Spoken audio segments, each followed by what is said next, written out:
Plano de redenção de Deus. Este estudo bíblico traz detalhes com citações bíblicas do plano de redenção de Deus para o homem. De uma forma didática, procuraremos explicar a você que sua vida tem um propósito maravilhoso para Deus, pois Ele assim o fez. Durante a leitura deste estudo bíblico, se você é católico ou católica, espírita ou de qualquer outra religião, tenha em mãos uma Bíblia de sua preferência para ler as passagens. Entretanto, todas as passagens aqui citadas serão escritas conforme a tradução revista e corrigida e a nova tradução da linguagem de hoje. Deus certamente falará com você. Deus o abençoe durante essa leitura. Se você até este momento tem se importado em viver sob uma religião com seus rituais, saiba que Deus fez um plano de redenção para você por meio da morte e ressurreição de Jesus Cristo. A palavra religião traz o sentido de religar, e religar com Deus é o que o homem tenta fazer há milhares de anos quando cria suas religiões. Porém, só existe uma forma de se religar com Deus, aceitando Jesus como Senhor e Salvador. Jesus disse, e está relatado no Evangelho de João 14, 6, capítulo 14, versículo 6. Disse-lhe Jesus: Eu sou o caminho, a verdade e a vida. Ninguém vem ao Pai senão por mim. Muitas pessoas creem em um Jesus morto, pregado em uma cruz. Porém, Jesus morreu e ressuscitou para perdoar os nossos pecados e dar-nos vida, e vida em abundância de paz, amor, cura e, acima de tudo, a salvação. Por Jesus e em Jesus foram criadas todas as coisas. A Bíblia relata em Colossenses capítulo 1, versículos de 13 a 17. Ele nos tirou da potestade das trevas e nos transportou para o reino do Filho do seu amor, em quem temos a redenção pelo seu sangue, a saber, a remissão dos pecados, o qual é a imagem do Deus invisível, o primogênito de toda a criação, porque nele foram criadas todas as coisas que há nos céus e na terra, visíveis e invisíveis, sejam tronos, sejam dominações, sejam principados, sejam potestades. Tudo foi criado por ele e para ele, Jesus. E ele é antes de todas as coisas, e todas as coisas subsistem por ele. Vamos conhecer como tudo começou e o maravilhoso propósito de Deus para a nossa vida. No princípio de todas as coisas, havia Deus, Pai, Filho e Espírito Santo, e os anjos, e dentre estes um em especial, Lúcifer, que, se fôssemos imaginar uma hierarquia, estava logo abaixo de Deus e era responsável pelo louvor a Deus. Deus deu a ele poder para realizar suas atividades. Porém, Lúcifer desejou ser maior que Deus, e isso trouxe a sua queda. Nós podemos ver em Isaías, capítulo 14, versículos 12 a 15. Diz assim: Como caíste do céu, ó estrela da manhã, filha da alva, como foste lançado por terra, tu que debilitavas as nações, e tu dizias no teu coração: Eu subirei ao céu e acima das estrelas de Deus. Exaltarei o meu trono e no monte da congregação me assentarei, da banda dos lados do norte. Subirei acima das mais altas nuvens e serei semelhante ao Altíssimo. E contudo, levado serás ao inferno, ao mais profundo do abismo. Então, como Satanás desejou ser maior que Deus, Deus ordenou ao anjo Miguel que expulsasse Lúcifer. Diz assim em Judas capítulo 1, versículo 9: Mas o arcanjo Miguel, quando contendia com o diabo e disputava a respeito do corpo de Moisés, não ousou pronunciar juízo de maldição contra ele, mas disse: O Senhor te repreenda. Lúcifer, diabo ou Satanás, foi expulso do céu, e por ter poder e influência, levou consigo muitos anjos, que tornaram-se os demônios. Deus iniciou então um plano maravilhoso. Criou o universo e colocou na terra o homem com o seu livre-arbítrio, para que pudesse escolher se desejaria obedecer a Deus ou fazer como o diabo fez. Nós podemos ler em Gênesis, capítulo 2, versículos de 4 a 17, assim: Estas são as origens dos céus e da terra, quando foram criados no dia em que o Senhor Deus fez a terra e os céus. Toda a planta do campo ainda não estava na terra, e toda a erva do campo ainda não brotava, porque ainda o Senhor Deus não tinha feito chover sobre a terra, e não havia homem para lavrar a terra. Um vapor, porém, subia da terra e regava toda a face da terra. E formou o Senhor Deus o homem do pó da terra, e soprou em seus narizes o fôlego da vida, e o homem foi feito alma vivente. Lá no final, próximo ao versículo 16, e tomou o Senhor Deus o homem e o pôs no jardim do Éden para o lavrar e o guardar. E ordenou o Senhor Deus ao homem, dizendo: de toda a árvore do jardim comerás livremente, mas da árvore da ciência do bem e do mal, dela não comerás, porque no dia em que dela comeres, certamente morrerás. Como lemos, Deus colocou o homem no jardim para cuidar dele e disse que poderia comer do fruto de toda a árvore. E somente de uma não o permitiu comer e morreria se comesse desse fruto, porque isso é desobediência. Deus deu ao homem o poder de escolha, o livre-arbítrio. Deus soprou no homem o fôlego de vida. Deus soprou o seu próprio espírito sobre nós. Por isso você e eu somos formados por corpo, alma, que são as emoções e sentimentos, e espírito. Deus também criou a mulher para que fosse ajudadora do homem. Diz assim em Gênesis capítulo 2, de 18 a 23, e disse o Senhor Deus: não é bom que o homem esteja só, far-lhe-ei uma adjutora que esteja como diante dele. Havendo, pois, o Senhor Deus formado da terra todo o animal do campo e toda a ave dos céus, os trouxe a Adão, para este ver como lhe chamaria. E tudo o que Adão chamou a toda a alma vivente, isso foi o seu nome. E Adão pôs os nomes a todo o gado, e às aves dos céus, e a todo animal do campo, mas para o homem não se achava adjutora que estivesse como diante dele. Então o Senhor Deus fez cair um sono pesado sobre Adão, e este adormeceu, e tomou uma das suas costelas e cerrou a carne em seu lugar. E da costela que o Senhor Deus tomou do homem, formou uma mulher, e trouxe-a a Adão. E disse Adão: esta é agora osso dos meus ossos e carne da minha carne. Esta será chamada varoa, porquanto do varão foi tomada. Porém o homem e a mulher não permaneceram em obediência a Deus, como Deus queria, e deixaram-se enganar pela serpente, Satanás. Em Gênesis 3, de 1 a 7, nós conseguimos ler: ora, a serpente era mais astuta que todas as alimárias do campo que o Senhor Deus tinha feito. E esta disse à mulher: é assim que Deus disse: não comereis de toda a árvore do jardim? E disse a mulher à serpente: do fruto das árvores do jardim comeremos, mas do fruto da árvore que está no meio do jardim, disse Deus: não comereis dele, nem nele tocareis, para que não morrais. Então a serpente disse à mulher: certamente não morrereis, porque Deus sabe que no dia em que dele comerdes, se abrirão os vossos olhos, e sereis como Deus, sabendo o bem e o mal. E vendo a mulher que aquela árvore era boa para se comer, e agradável aos olhos, e árvore desejável para dar entendimento, tomou do seu fruto e comeu, e deu também a seu marido, e ele comeu com ela. Então foram abertos os olhos de ambos, e conheceram que estavam nus, e coseram folhas de figueira, e fizeram para si aventais. Perceba que a serpente distorceu o que Deus tinha falado sobre comer os frutos das árvores do jardim. Deus disse que apenas de uma árvore o homem e a mulher não poderiam comer. Já a serpente tentou insinuar que Deus tinha dito que de nenhuma poderiam comer. Em seguida a serpente convenceu a mulher dizendo: certamente não morrereis. E isso é contrário ao que Deus tinha falado. A mulher comeu o fruto e deu ao seu marido. Ambos desobedeceram a Deus e aí surgiu o pecado. Pecar significa desobedecer a Deus. Toda vez que o desobedecemos, pecamos. Pecar é fazer o que Satanás fez, desobedecer. Observe que o homem e a mulher viram que estavam nus somente após desobedecerem, somente após pecarem. Antes de pecarem, o homem e a mulher eram perfeitos, porque Deus criou tudo perfeito, e por isso o desejo de Deus é que o homem se aperfeiçoe dia a dia nesta terra. Você fica pensando em qual é o sentido da sua vida e não encontra. Saiba que longe da vontade de Deus, você nunca o encontrará.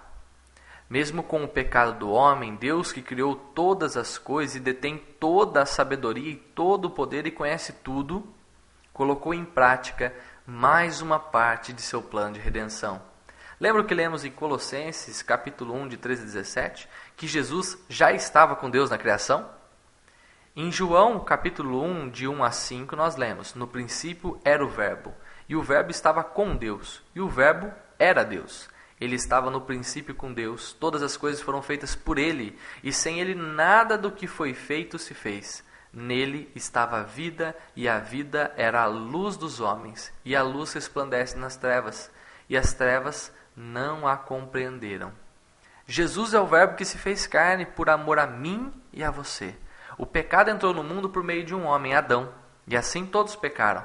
Mas Deus enviou o seu Filho unigênito como homem para tirar o pecado do mundo. Assim como por um homem o pecado entrou no mundo, também por um homem o pecado saiu. Em Romanos 5,12 diz assim: pelo que, como por um homem entrou o pecado no mundo e pelo pecado a morte, assim também a morte passou a todos os homens, por isso que todos pecaram. Romanos 5,15 diz: mas não é assim o dom gratuito como a ofensa, porque se pela ofensa de um morreram muitos, muito mais a graça de Deus e o dom pela graça, que é de um só homem, Jesus Cristo, abundou sobre muitos. Agora você entende por que Jesus veio? Veio para me salvar e para salvar você do pecado. Vamos entender mais detalhes da vinda de Jesus, sua morte e sua ressurreição. Quando o homem pecou, o diabo recebeu o poder sobre todos os homens nascidos de Adão. Nas aulas de biologia você aprendeu que as características dos pais passam para os filhos, não aprendeu? Então, com o pecado de Adão, todos os homens pecaram. Mesmo assim, Deus ainda tentou fazer alianças com os homens para que pudesse salvar, mas não obedeceram, pecaram. Então Deus enviou seu próprio Filho Jesus para que morresse pelos homens para perdoar os pecados de todos. Em João 3,16 diz assim: porque Deus amou o mundo de tal maneira que deu o seu Filho unigênito para que todo aquele que nele crê não pereça, mas tenha a vida eterna. Sabe por que Deus enviou o seu próprio Filho? Porque Ele ama você e me ama também. Perceba um detalhe muito importante. Você pode pensar: se todos os homens pecaram, então Jesus também pecou. Errado. Ele não nasceu de Adão, mas foi colocado no ventre de uma mulher virgem, Maria, pelo Espírito Santo. Sabe por quê? Para que nascesse perfeito, sem pecado. Pois somente um homem perfeito poderia tirar o pecado do mundo. Jesus não pecou, pois em todo momento estava em intimidade com Deus para conhecer a vontade dele e cumpri-la. Jesus não pecou para que o diabo não tivesse poder sobre ele, podendo assim perdoar os nossos pecados e tomar as nossas vidas da mão do diabo. Podemos fazer a seguinte analogia: quando Adão pecou, ele entregou na mão do diabo o contrato de sua vida. Além disso, o diabo detém o contrato da vida de todo aquele que pecou.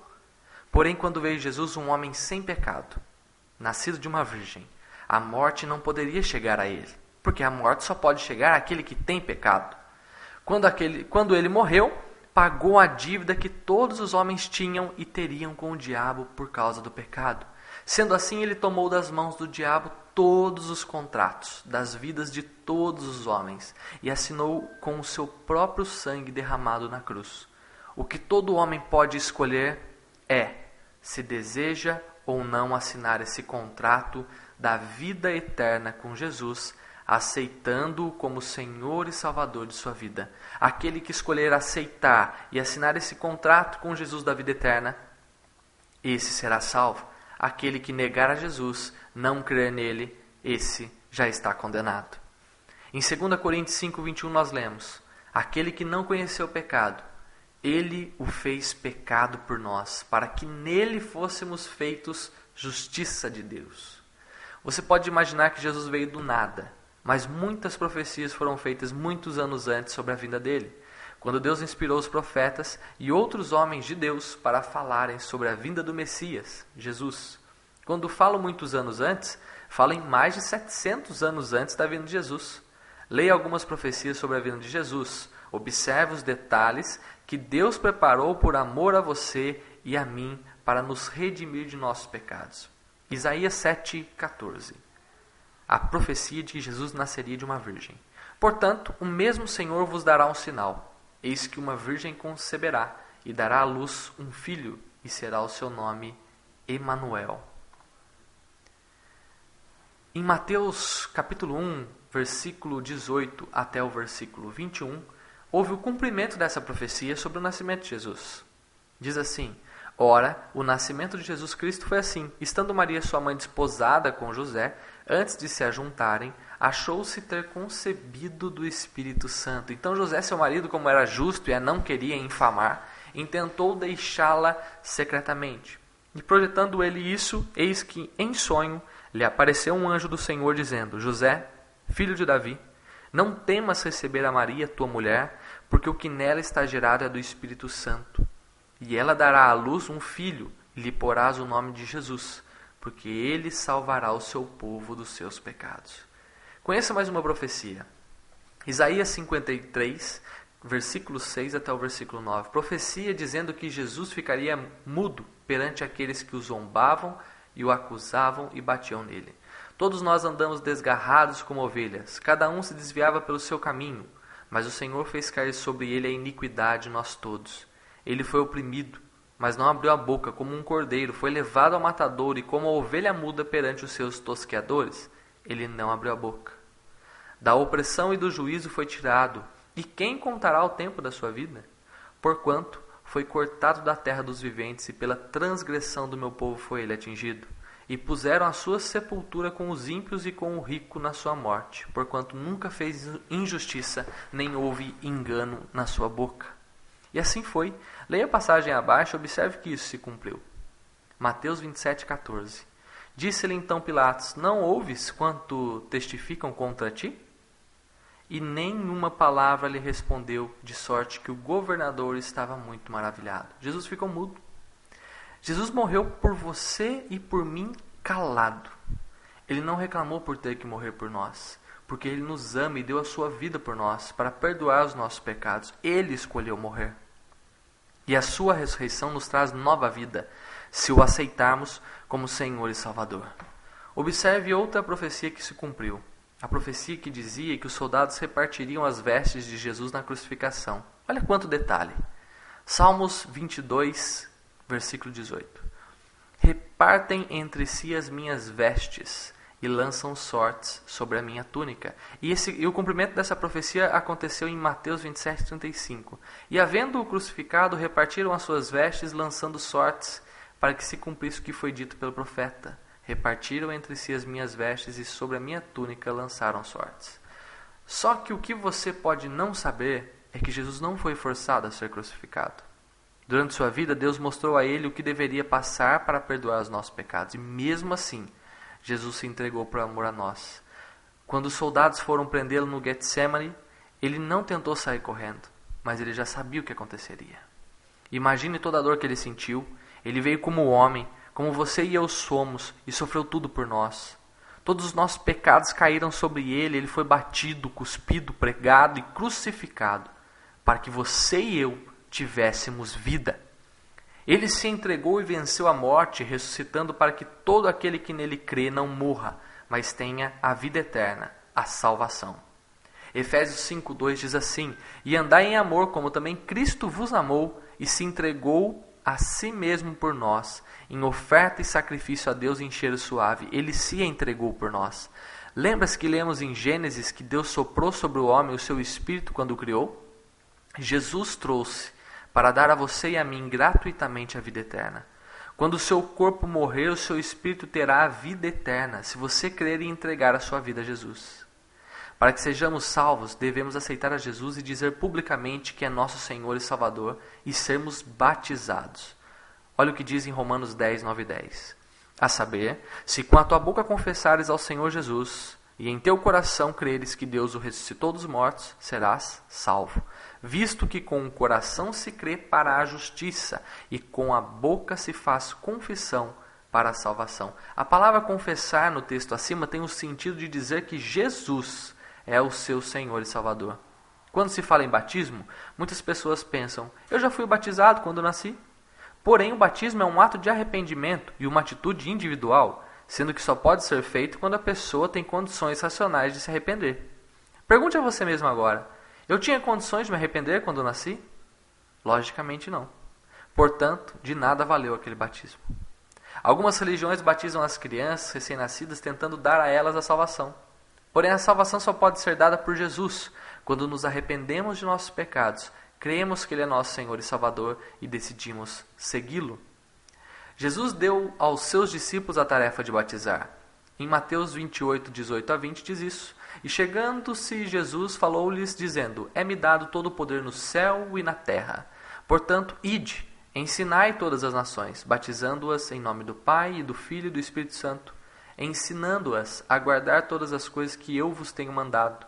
E eis que eu estou convosco todos os dias, até a consumação dos séculos. Amém. Jesus, ele está vivo, ele não está morto, ele ressuscitou.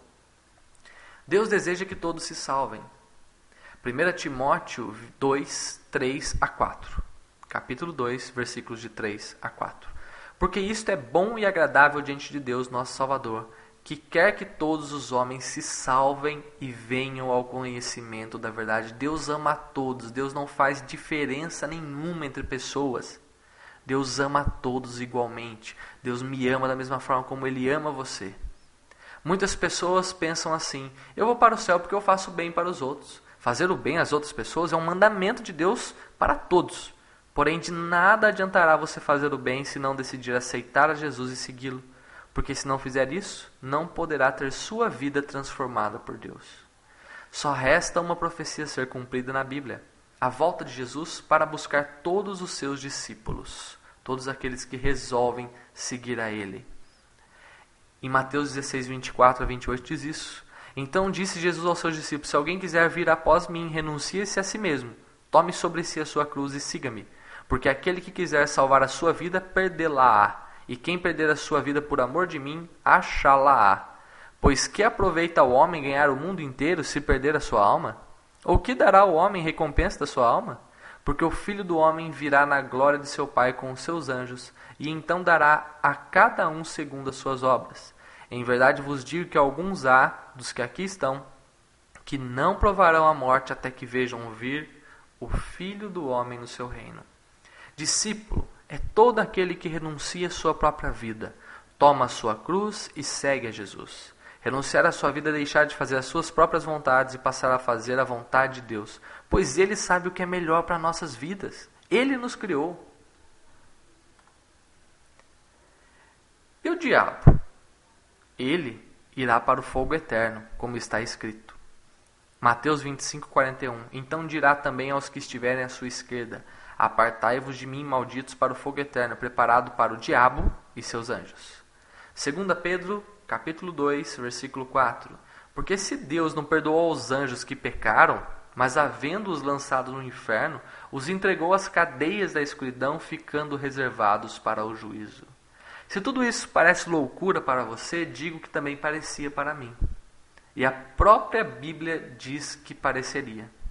1 Coríntios 2,14. Ora, o homem natural não compreende as coisas do Espírito de Deus, porque lhe parecem loucura, e não pode entendê-las, porque elas se discernem espiritualmente. 1 Coríntios 3, 18 a 20. Ninguém se engane a si mesmo. Se alguém dentre vós se tem por sábio neste mundo, faça-se louco para ser sábio. Porque a sabedoria deste mundo é loucura diante de Deus, pois está escrito: Ele apanha os sábios na sua própria astúcia. E outra vez, o Senhor conhece os pensamentos dos sábios, que são vãos. Jesus quer que você conheça a verdade e tenha a sua vida liberta de toda vontade que não vem de Deus. Deus quer dar a você uma vida abundante de alegria, paz, domínio próprio, amor por você mesmo e por todas as pessoas. João 8, 31 a 32. Jesus dizia, pois, aos judeus que criam nele: se vós permanecerdes na minha palavra, verdadeiramente sereis meus discípulos e conhecereis a verdade, e a verdade vos libertará. Se sua vida hoje é adorar imagens e crer que elas podem fazer algo por você, saiba que Deus não quer que você adore outros deuses e quer também que você saiba que as imagens nada podem fazer por você. Observe o que a Bíblia diz sobre adoração a imagens. Nos 10 mandamentos Deus disse, Êxodo capítulo 20, versículo de 1 a 6. Então falou Deus todas estas palavras, dizendo: Eu sou o Senhor teu Deus, que te tirei da terra do Egito, da casa da servidão.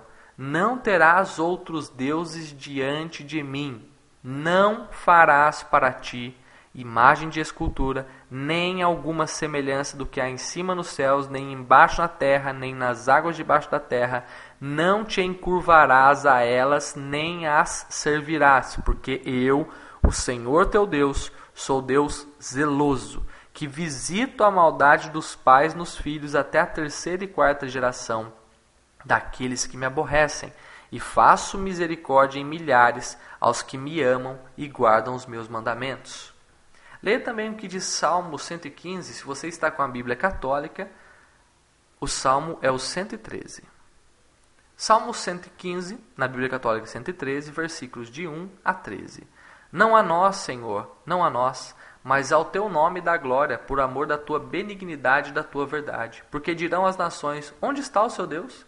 Mas o nosso Deus está nos céus e faz tudo o que lhe apraz. Os ídolos deles são prata e ouro, obra das mãos dos homens. Tem boca, mas não falam. Tem olhos, mas não veem. Tem ouvidos, mas não ouvem. Nariz tem, mas não cheiram. Tem mãos, mas não apalpam. Tem pés, mas não andam. Nem som algum sai da sua garganta. Tornem-se semelhantes a eles os que os fazem e todos os que neles confiam. Confia a Israel no Senhor. Ele é teu auxílio e teu escudo. Casa de Arão, confia no Senhor. Ele é teu auxílio e teu escudo. Vós, os que temeis ao Senhor, confiai no Senhor. Ele é vosso auxílio e vosso escudo. O Senhor que se lembrou de nós abençoará. Abençoará a casa de Israel, abençoará a casa de Arão. Abençoará os que temem ao Senhor, tanto pequenos como grandes. Deus condenou diversas vezes o povo de Israel por caírem na idolatria e sempre alertou o povo sobre isso. Jeremias 10, versículo 3 a 5. Porque os costumes dos povos são vaidade, pois cortam do bosque um madeiro, obra das mãos do artífice, com machado. Com prata e com ouro o enfeitam, com pregos e com martelos o firmam, para que não se mova. São como a palmeira, obra torneada, mas não podem falar. Necessitam de quem os leve, porquanto não podem andar. Não tenhais receio deles, pois não podem fazer mal, nem tampouco têm poder de fazer bem. Aprenda que o que Deus quer de você é a fé totalmente nele. Ele quer transformar a sua vida, ele quer dar a você tudo o que ele planejou, porque quando ele criou você, ele tinha um plano para a sua vida, e ele tem esse plano, e ele quer que você conheça esse plano, que é um plano maravilhoso, porque ele sabe o que é melhor para nós. Entregue sua vida a ele, aceite Jesus como Senhor e Salvador, siga-o, siga os seus mandamentos, e certamente você será abençoado e será salvo pelo Senhor Jesus Cristo, que foi fiel até a morte, e morte de cruz, para perdoar os meus pecados e os seus pecados, e para nos salvar. Deus abençoe a sua vida.